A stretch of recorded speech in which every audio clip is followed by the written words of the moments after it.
Well, we're going to be in Proverbs 17. We finally finished chapter 16. I think it took 3 weeks. So we should move a little faster. We did begin last week with the first 5 verses. So we're going to pick back up in verse 6.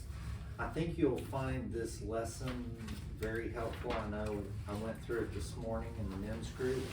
And there's a lot about forgiveness and reconciliation here and conflict and relationships. So I think we all have that in some degree or fashion. So I think this will be very applicable, and hopefully we can find some wisdom that we can apply to our lives here. So if someone, morning, glad you're here. If someone wants to start with verse 6, Proverbs 17:6. Children's children are a crown to the aged, and parents are the pride of their children. So this is another wise saying for Solomon, but as almost a new grandfather, for the first time, grandparent, for the first time in March, we're expecting our first.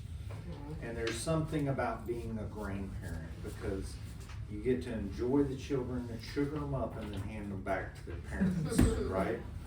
So there's definitely some truism, and you get to see that. And I think, you know, the older you are, as opposed to being a parent and being a grandparent, you also have the benefit of wisdom, right? So, you know, I think at least, especially new parents, when you're first being a parent, you're trying to protect the child from so many things, and you have that perception, right, that you can, and in reality you can't, if that makes any sense, right? So you keep telling them, don't touch the stove, and then as a grandparent you realize that, hey, I can tell them once or twice, and they're actually going to learn quicker when they touch it, right? And you know, and you don't have that perspective as a parent, right? Because you're just so trying to protect them, and God, you know, deals with us individually, and we all have to learn that. And that's just kind of part of growing up. I remember when the kids were little, and I took them to like a bounce house birthday, and you could tell it was like a social experiment, because you could tell the parents, it was a McKinney, and the parents that were super protective, their kid would fall in the bounce house, and like on cue, the parents would come running. Granted, it's a fall in a bounce house, right? There's no risk. But the parents would come running, the kid would fall, and then see his parents come running and go, oh, that's my cue, I need to cry, right? And it's amazing how you can tell the kids that are coddled and done that to, and how they behave in social settings like that, as opposed to the other way. And it's kind of like us too, right? We enable in relationships and those type of things. So, the other part of this sentence, which I think is interesting, is the glory of the children is their father. So it's contrasting this. It's like, you know, and I can kind of see this as you get older, is like, you know, you get older and you look up to your dad, right? And your dad is now looking down at your grandchildren. Like he's saying, my job is done. I've raised you. Now my pride and my joy is that next generation, because I can see the end is near, right? It's like you're over the hump, and now you're looking, okay, the next generation. And it's not that they don't love you anymore, it's that they're looking ahead. Does that make sense? It's like the perspective, the legacy, and all that is a little closer. And I guess you have great grandchildren, right? Yeah. So the horizon gets closer and closer. Yeah. But don't let her fool you. She hits the gym every day. So she may outlive me. I'm just grateful I still can. Verse 7. Elegant lips are unsuited to a godless fool. How much worse lying lips to a ruler. So what version was that? That's a good version. Our version, Yeah. let's just celebrate recovery. Oh, okay. Okay. Yeah, I think that was a good thing. What it's saying here is that a fool, he can speak wisdom, but you know that it's coming from a fool, right? So it's like, it's not in the right place. He's not gonna actually do it. He's just gonna be a fool. So he can say and spout off all these things, but you know he's got a foolish heart and he's not actually gonna do those things. He's misrepresenting. And then they're contrasting that with a ruler. So now let's go to the political class, right? So then, who knows that politicians say one thing and do another, right? Mm-hmm. So that's what this verse is saying, is it's like, there's an authority principle, and it works with us too, right? God and Jesus in the parables, you remember the parables of the talents, right? He gave each person a talent, and then some 5 and some 10, and then they were supposed to do something with it. That speaks to the authority and the responsibility. So when you're in charge, the threshold is higher, meaning that it's bad enough that a fool speaks foolish things, but a ruler to do it is even a worse offense, because they're held to a higher standard, right? Because the ruling and the government of the earth is supposed to be the way God protects the good people and ensures justice on the earth. It's supposed to be godly rule from the government. But many times it's not, right? In reality. And that's what this verse is saying. So the question comes to us, because we're all rulers of something, right? Maybe just your household, it may be lots of things, but where are your standards? Do you look to the world for your standards, or at work, do you look across to peers at your standards? You know, because it's easy to say, well, I'm much better than that person. But where's our standard supposed to come? Right. So God is the bar. So even if your boss is incorrigible and difficult and all that, then it's easy for you to ration that it's okay if I kick off early or I don't get my full 8 hours in or whatever. But in reality, your real boss is God. And no matter how flawed or how evil your current boss is, in reality, you're working for God. And the current reality boss may not pay you right, may not do that, but you're earning wages in heaven. Right? So in the end, you may just be cheating yourself. Does that make sense? And there's this authority piece, right? So think about it this way. Keys denote authority. So if you have keys to your house, that's where you have authority. That's your domain. Your car, things you can control, right? So you need to make those. Where you don't have keys, you don't have authority, right? You may be in someone else's house. So you may have authority if you're renting a room, you may have authority in your room that you're renting because you paid rent there, right? But you may not have authority in the whole house, right? Or at your workplace, you may not be able to control because you don't own the building and own the keys, but you can control your area, your key, your responsibilities where you've been given authority. So there's a spiritual aspect to this.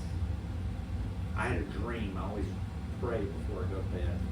And I had a dream and I lost my keys.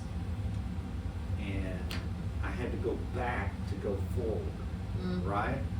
And I think what God was saying is there's places where we've given our keys or we've usurped our authority, and He can't take us forward until we're responsible with the things that we have.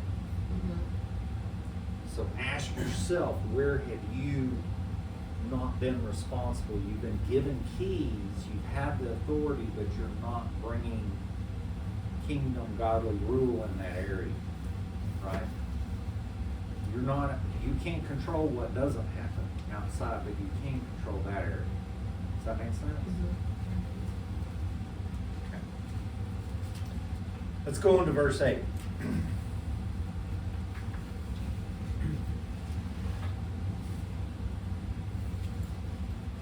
Anybody like to read? The president is a precious stone in the eyes of his possessor, wherever he turns and prospers. Okay, now this is a confusing verse. So, depending on your translation, a lot of them will say a bride here.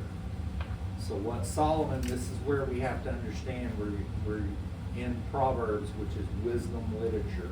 So this is not like Gospels and other areas where it's real clear. This is wisdom, so it takes wisdom and discernment. But what Solomon is talking about is the ways of the world here. So in the ways of the world, a bride is valuable in the person that receives it, and it will prosper the giver. But what he's saying is this prosper is temporary, right? Because bribes, we know in God's eyes, are going to do nothing but bring guilt in the long term. But he's trying to couch this with, if bribes didn't work, there wouldn't be any bribes, right? The problem is we all have evil hearts until we repented and renewed our mind, and those evil hearts will drive those decisions that makes bribes profitable and work. Does that make sense? Yeah, Any bribes thoughts? also like cause, I just had it on my head and it causes greed. So then people get greedy with it and they want more bribes and more bribes and more bribes, and then that evil just keeps sinking in and getting worse. And at the end of it, the bribe never works, so it's like you really just kind of screwed yourself, because if you would have went like a godly way, you're getting something more at the end anyway, even though you're not getting the bribe at the beginning. Well said. Couldn't have said it better. And, Do you think you're serving God if you bribe people or accept bribes? no, I would say it's You different. mind your heart? I mean, He's where's- comparing the worldly system versus the Yeah. godly system. So in this case, he's looking at the worldly system and he's saying bribes work. But there's other verses in Proverbs that warn us against bribes, you know, and injustice, because God is a just God. But he's patient, right? And we also know that sowing and reaping, we're going to get to some of those verses later, but sowing and reaping is a thing. So if you're going to do bribes, then you're sowing evil and you're going to reap evil later. You may have a temporary reward, but it's going to be fleeting, right? But do these people think they're of God if they're doing that? Some of them are delusional, and yes. Since we're, Some of them don't care. Some of them don't care. Some of them don't believe in God. They're fools. They're godless fools, like we read before. Or they're wearing a mask and they're Yes. one way, Yeah. and another, and so if they're just wearing that mask and acting however to get you to go along with it, and really that mask is what you wanted to see, but that's not who they are. Absolutely. And that's where the discernment is important Mhm. too. So let's go on to verse 9. He who covers a transgression seeks love, but he who repeats a matter separates friends. Okay, so this is talking about a couple of things. So if you cover a transgression is someone's hurt you, they've cut you down, they've done something evil to you, and if you, instead of our natural response is to respond likewise, and or, you know, go say, can you believe Susie did that to me? You know, and start gossiping about it, right? So what he's saying in this case, if you cover that offense with love, then you're gonna stop it in its tracks. But not There's- kill you with kindness. Right, so the other verse, you know, is love or prayers for your enemies like holes on their head, right? So think about that response, which is totally not natural. I've been there, done it. It's not natural. But if you can get yourself into that mindset, it will profit you. A lot of these people are doing this because they're trying to stir stuff up, right? So if they know it doesn't work with you, then they'll stop, right? So it has a twofold thing. Now, this is not to condone bad behavior, because we're going to talk about that later. There's a difference. Reconciliation and forgiveness is a difference. We're going to talk about that later. But the first response should be love, but you still also have to have boundaries. Okay? Now, the other thing that I wanted to talk about here is burying the hatchet. Okay?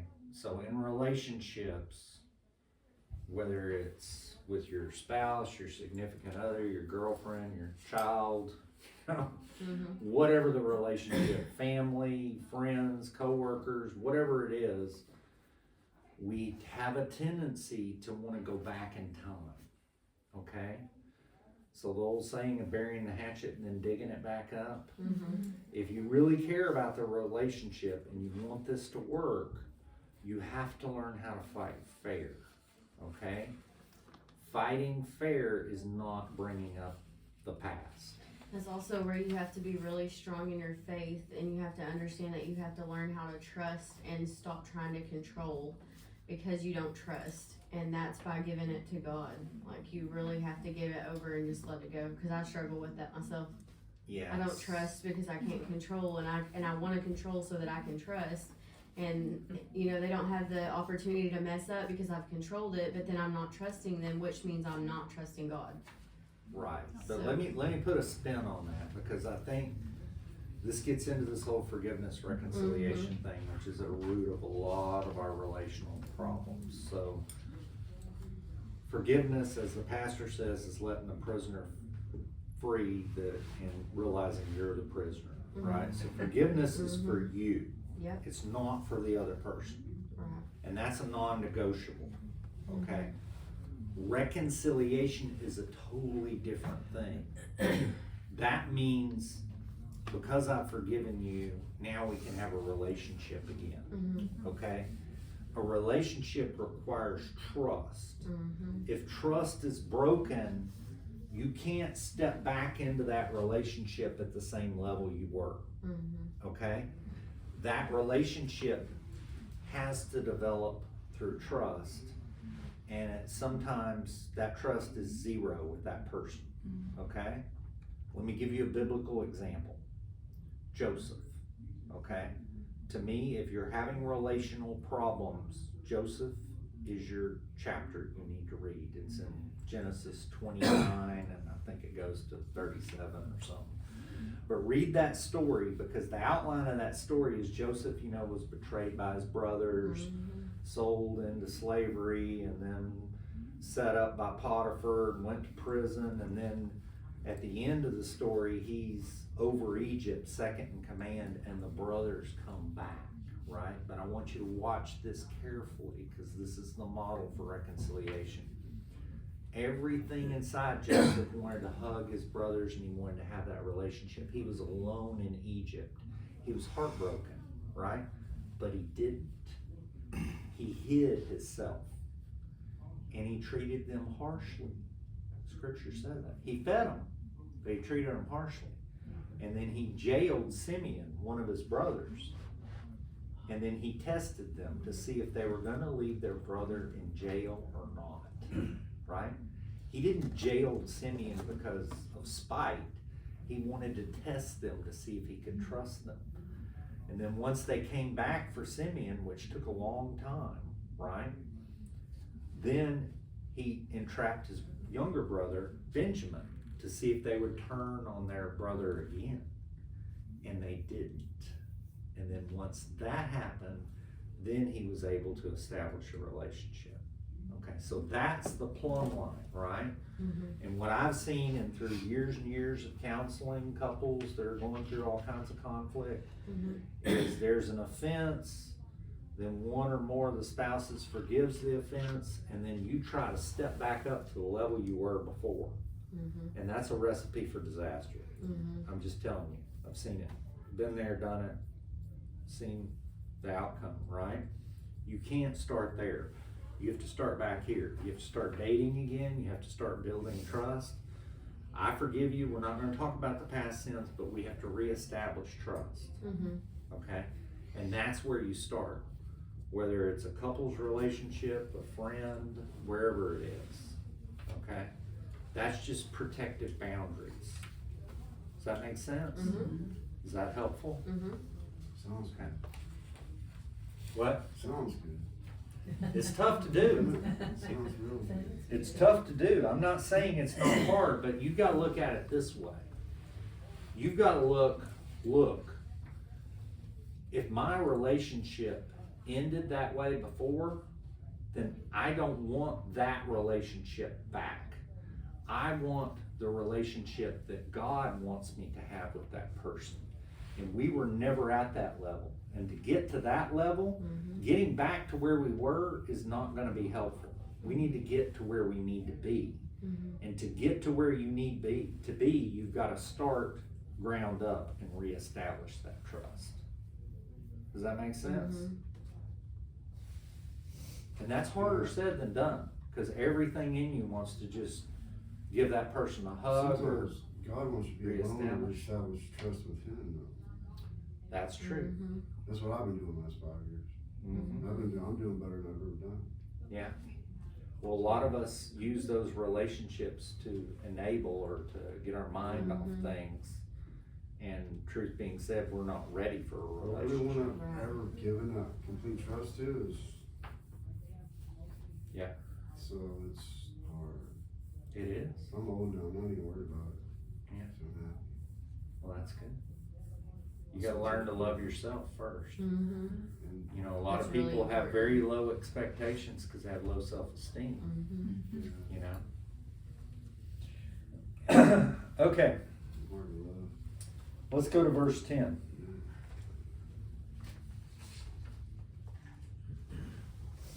Rebuke is more effective for a wise man than 100 blows on a fool. Okay, so remember, we gotta keep this in context. So Solomon was writing this during the Old Testament period. The Old Testament law was no more than 40 lashes, not 100, okay? It was no more than 40, so historically they would only give 39 lashes, so they didn't even come close to the boundary, right? So in reality, a fool would only get 39 lashes.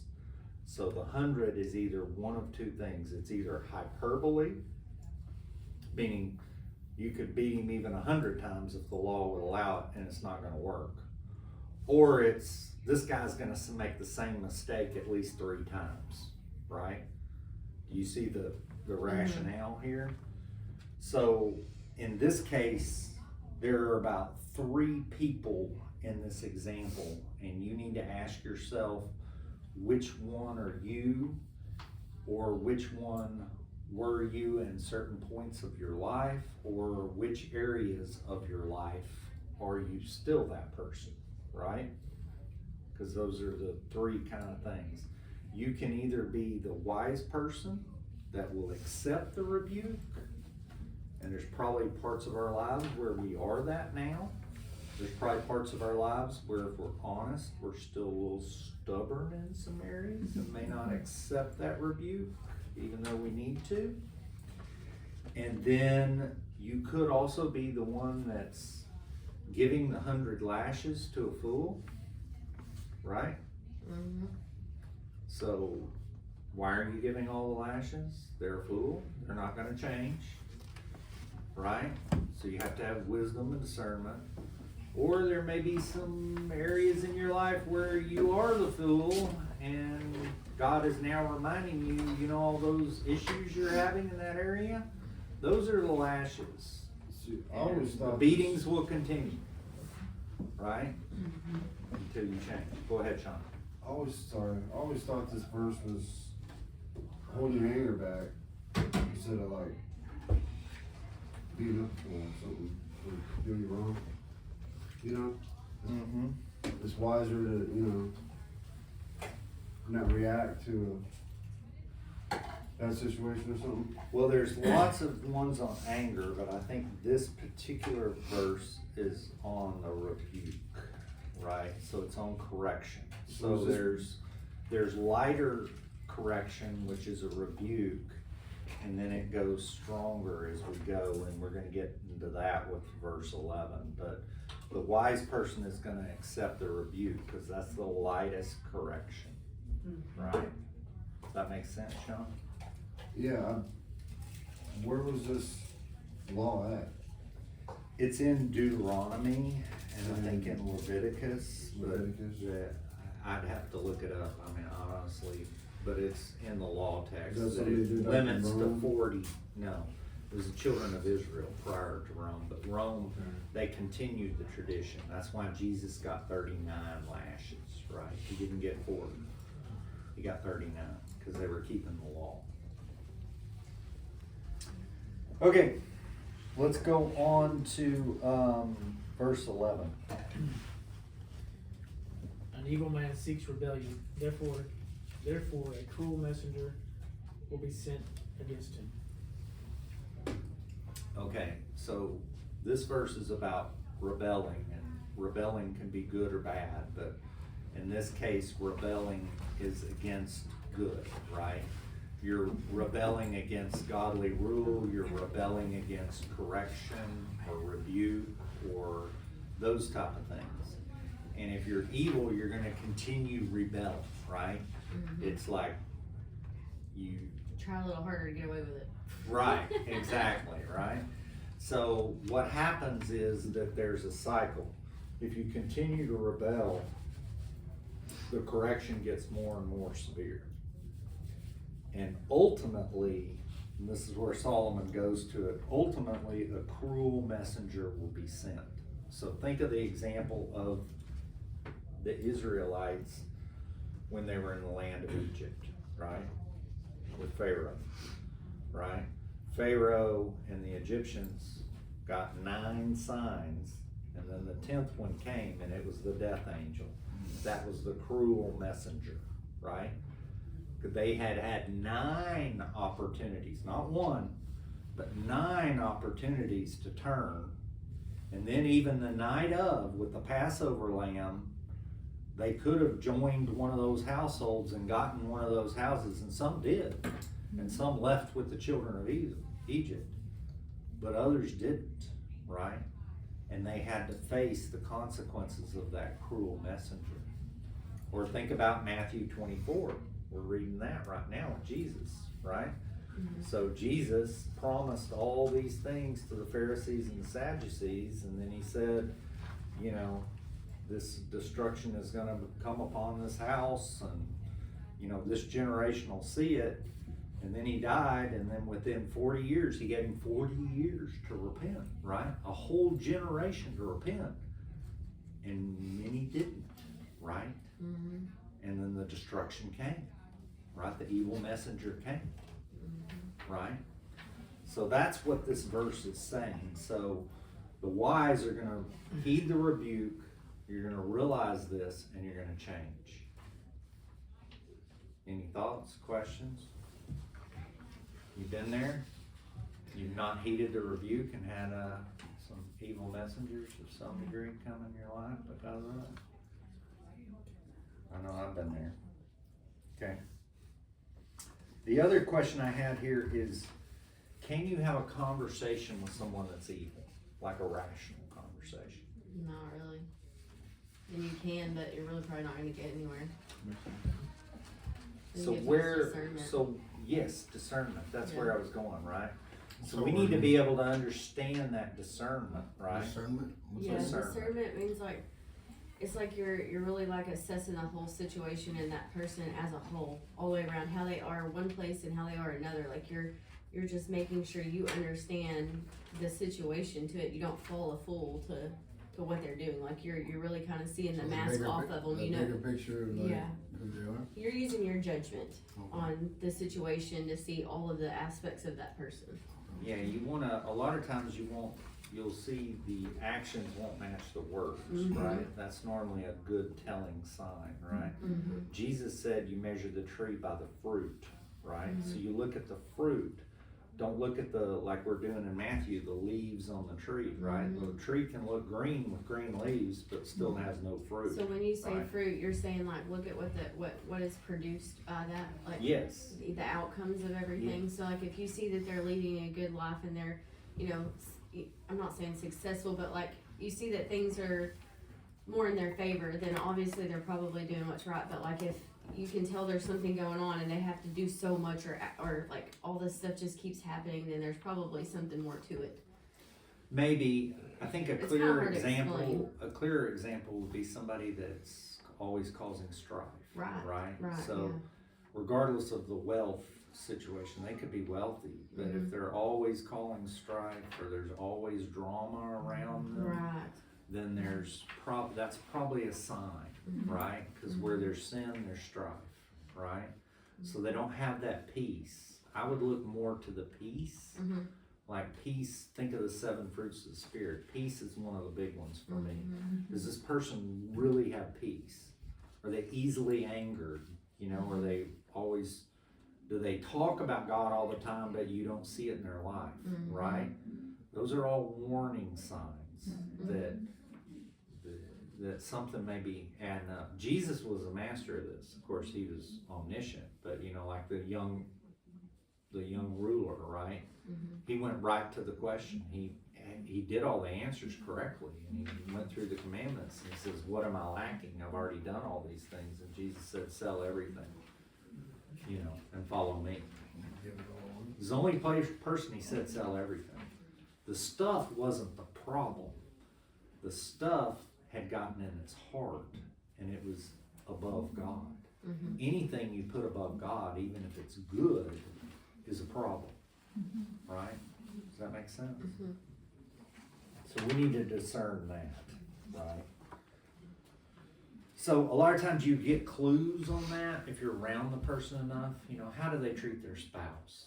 How do they treat their dogs or their animals, right? So how do you deal with people that are like that then? Like, say somebody that is more of like filled with evil that you can't really speak to, or like, you know, no matter what you do and what you say, they're always gonna twist it or turn it or make it into something like so negative or something wrong. How do you deal with people like that? Because you clearly can't talk to them or make them understand from your side of things. So like, I know you use discernment into like, obviously you wouldn't want to deal with them, or you just kind of keep it short. Like, how do you really deal with that? Well, I guess there's a couple of things. We had a little conversation this morning about that, and the Paul on the Damascus Road came up this morning. Mhm. Because if you think about it, when he was Saul, before he got turned to Paul, he was evil, right? Mhm. You probably, as smart as Paul was, and was brilliant even then, you probably couldn't ration with him, right? Because he just saw Christians as heretics, and they needed to be eradicated. And that was his whole framework. So it wasn't up for debate, right? You couldn't talk to him. But it all changed when he had a true encounter with Christ. Mhm. So I would say if you were dealing with someone like Saul, is you would have to do it at a distance, and you would have to pray for God to intervene. And almost Right. like just protect yourself too. Like, I guess when you Yes. are around them, you always have like a second pair of eyes, or Yes. you know, always have someone that can defend if something was to be said or done, and you know, kind of keep that distance, but Well, still God keep will protect you, right? But I mean, in the eyes of public too, of like things that's, I mean, I guess that's God protecting you. Is sometimes with having that other person that's a witness or that sees, Yes. because He does protect you in different ways, you know. Absolutely. And so you're using your own judgment on how to handle that situation and what's best to keep from something, you know, being said or done evil. Because if they're that evil of a person, they'll do anything. Right, and you need to use wisdom, right? Right. So even Paul later in his life, if you recall, he appealed to his Roman citizenship, right, to protect himself.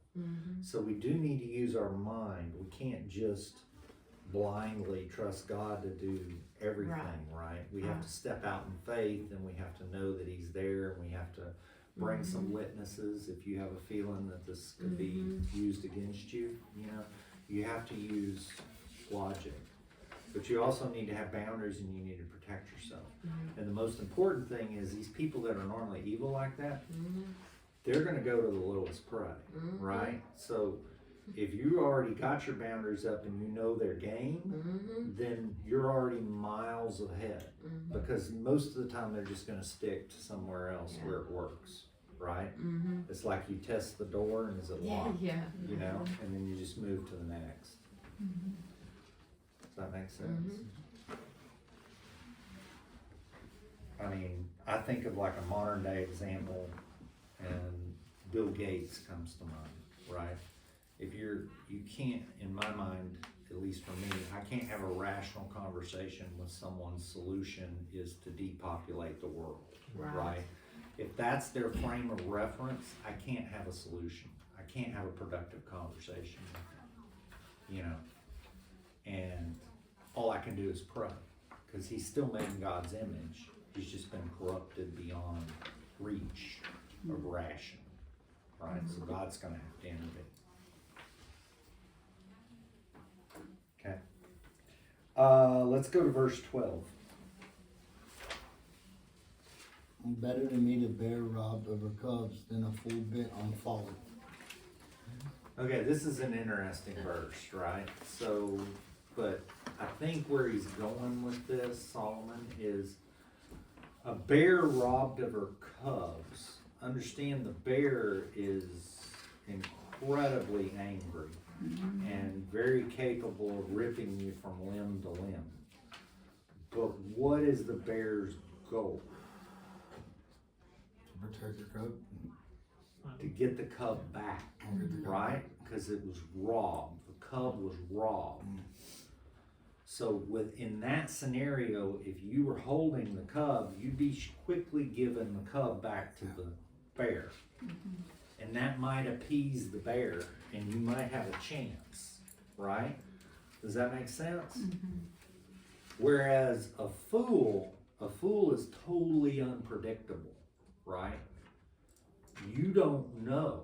If they're foolish, you know, they may not be satisfied with what you're offering, because the fool may just get pleasure in killing, right? You know, they're just bent on evil totally, and they're unpredictable.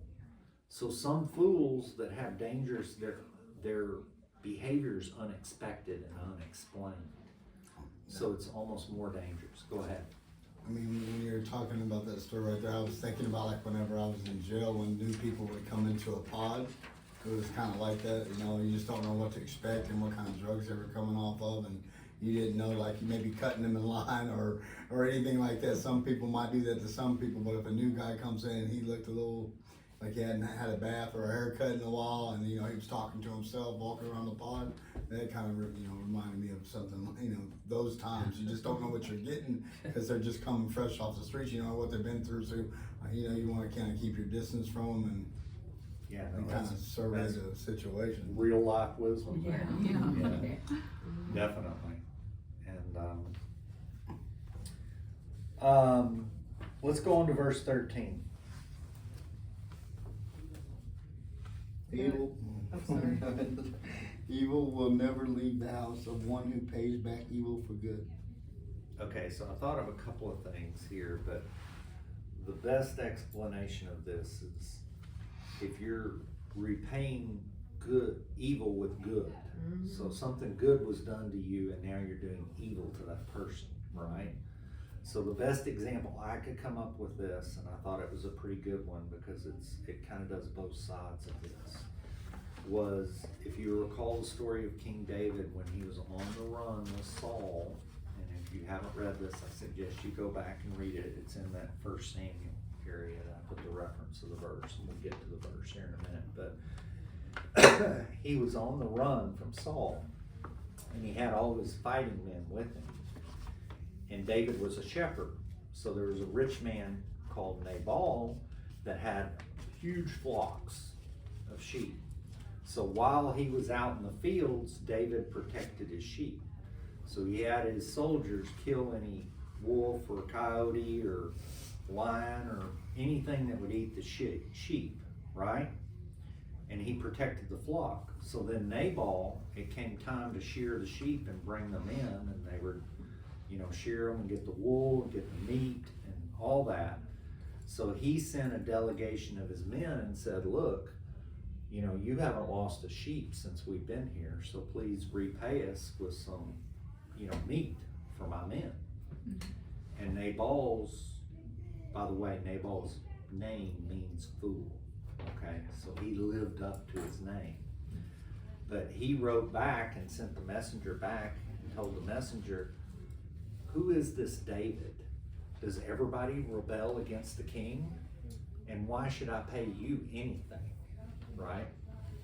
So David, being of high temper, made a rash vow. Sure, we've never done this, but he made a rash vow and said, I'm gonna kill every man in Nabal's household by sunset today. And he grabbed his swords and his men, and he led the charge and was headed there to do that very thing that he vowed to do. And Abigail, being a wise wife married to a fool, or maybe some people that can relate there, but she realized what was happening, and she went and got all the supplies and loaded up donkeys and then drove to meet David on the road. And then she met him to appease the anger and offer the supplies. And then she told him, look, I know you're going to be king, and you don't want this unrighteous blood on your hands, right? And she said essentially that if you trust in God, you should trust in God to give out your vengeance, not yourself, right? Because he was going to give the vengeance on the whole people, not just one fool that was causing it, right? So he responded, and this is his response. Somebody want to read 1 Samuel 25:33? May you be blessed for your good judgment and for keeping me from bloodshed this day and from avenging myself with my own hands. Right. So the rest of the story is that God struck Nabal and he died a few days later, right? And then Abigail became his wife, one of his wives. That's a whole other story. Too many wives, too many problems. Yeah. So, but knowing this verse, does this change your heart when you want vengeance? Do you leave room for God to straighten it out, or are you like guns blazing? Like, oh no, you're not going to do that to me. Not me, not in my house. We're going. It's kind of a season thing, like, you get in that seasonal, and then you have to remind yourself, really, but who's God? You're not God, Yeah, doing my fourth step this past week, it was like one of the last things that just really was bothering me, that something had happened, and then it was like this thing that came on the news, and the person that had been involved in this incident was on the news. They made headlines the other day, and I felt like that was my chance to really go after that person, because there was already basically an investigation open.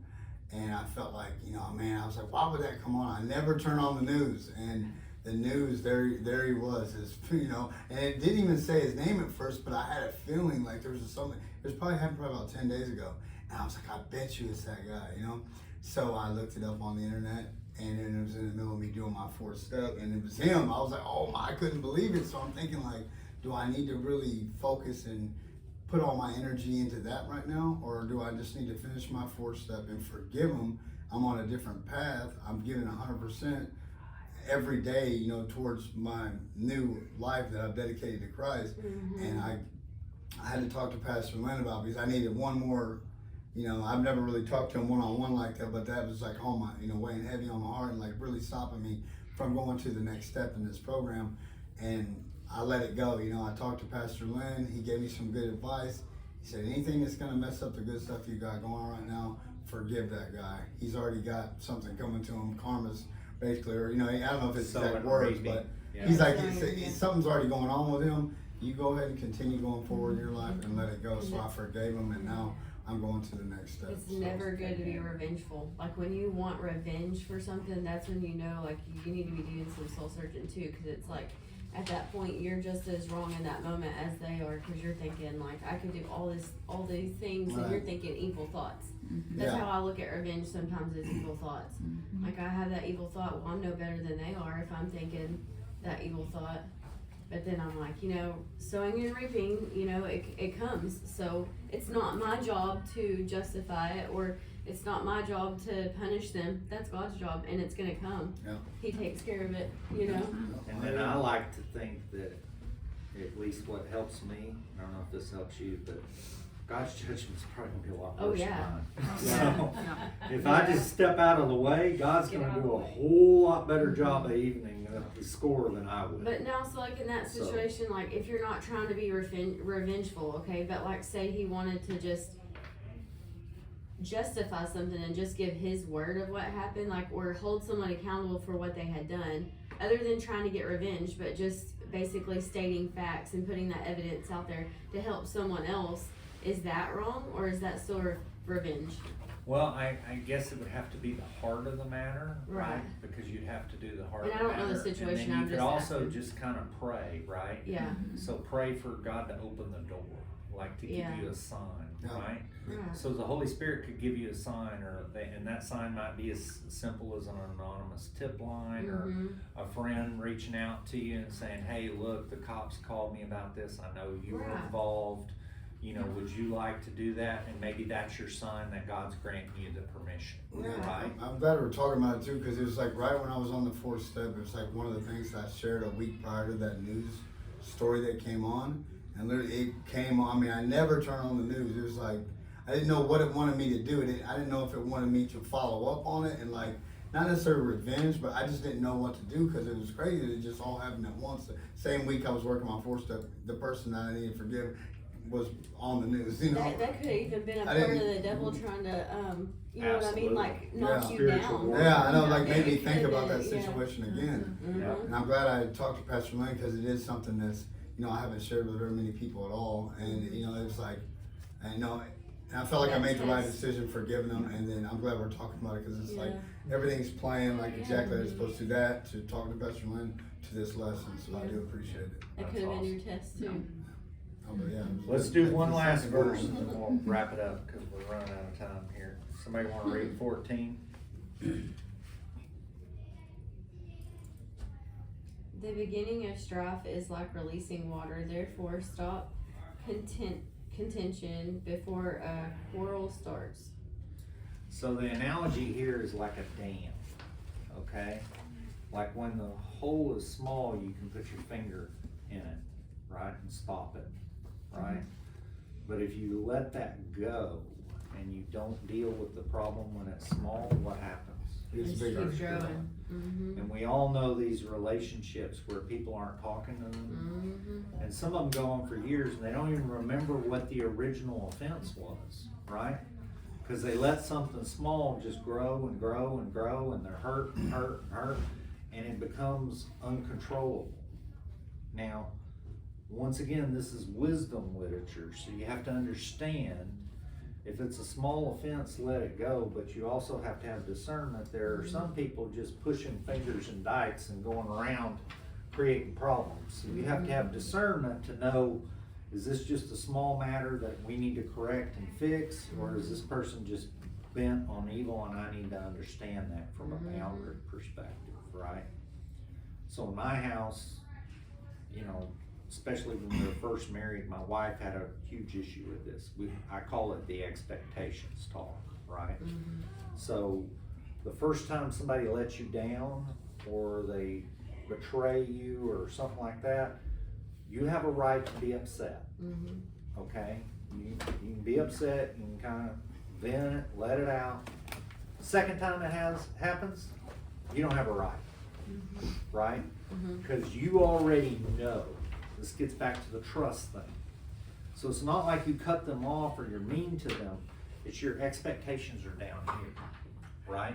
You have to learn how to manage your expectations. you're gonna cause yourself more grief and drama if you're having high expectations with someone that repeatedly never meets it, right? And then at some point, you need to look up the definition of a friend and see if this person's really a friend, right? But you need to have those expectations, so it's not like you cut them off, but if the person's flaky and you invite them, don't expect them to come, right? And if they come, great, happy, you know? But I already know your pattern, so I'm not gonna let myself get disappointed when you don't show, right? That's just normal kind of self-care, boundaries, those type of things. Does that make sense? You know what I do, Cody? What? Every morning I'm driving to work, across that bridge, across the lake. And like, I'm thinking, like everything that bothers me in life, like the little ripples of waves on the lake. And I'm just on the bridge, focused on God and Jesus. And like all that stuff, like by the time I get to work, I'm like, I'm the happiest man in the world, and that stuff bothers me. Like, man, I made it, you know? Like everything that was bothering me was just floating waves back there, and I just It's all shot right there. You gotta stay perspective. focused on Jesus and God. And like, It's all perspective, and remember our words, like we can speak life, so it can be a bad situation. I currently commute 4 hours a day when I'm in the office, right? So I can complain about that, but then God showed me, no, I get 4 hours of your time a day, right? And it's deepened my relationship because I'm redeeming that time instead of complaining and moaning about it, right? So gotta keep going. think about it and think about how you can speak life even over the rough things, okay? Good. Can we pray out with Yeah. the Lord's Come. prayer? Yeah, you wanna pray us, Sean? Yeah. Can Pray we do us it like out. a prayer circle? Go down? Yeah. This is what we do it. Okay. Can you stop the recording?